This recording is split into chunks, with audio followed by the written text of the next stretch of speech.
during the Supreme Court's oral argument case in November regarding the Second Amendment, it was really noticed that Chief Justice John Roberts and Justice Samuel Alito and Amy Coney Barrett all seemed interested in an argument that New York Rifle and Pistol Club lawyers were making, and that's really to take the First Amendment and say, well, here's where we see in public places where the First Amendment is allowed, and then applying that to the Second Amendment, essentially saying anywhere where the First Amendment is allowed, Second Amendment should be allowed as well.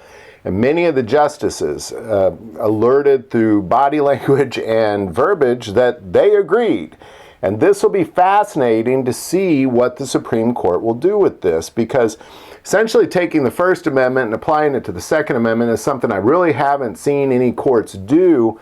But they are definitely signaling that this is the direction they're probably going to go, is wherever you see your First Amendment's rights being allowed, you're going to see your Second Amendment rights being allowed in those areas as well. And that's good news, in my opinion. I'd be curious to see how all this really does play out. We're probably going to look at around spring before we get any solid answers, but we'll definitely hear before summer what's going to play out. Now, even when, and I do believe the Supreme Court is going to rule in favor of New York Rifle and Pistol Club and saying that they do have the right to concealed carry in New York.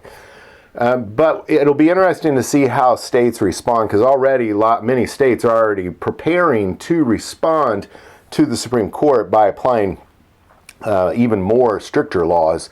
Not really sure how all that's going to play out, but I don't think your rights are just going to be all of a sudden available to you. I think it's definitely, depending on what state you're in, you're going to have to watch some things play out in the lower courts as well. So love to hear your thoughts on all that, and any opinions you might have, put them below. If you like this video, click like and subscribe.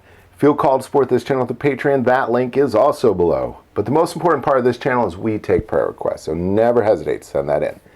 Thank you for watching this episode of God, Family, and Guns. And as always, love God, love your family, and love guns.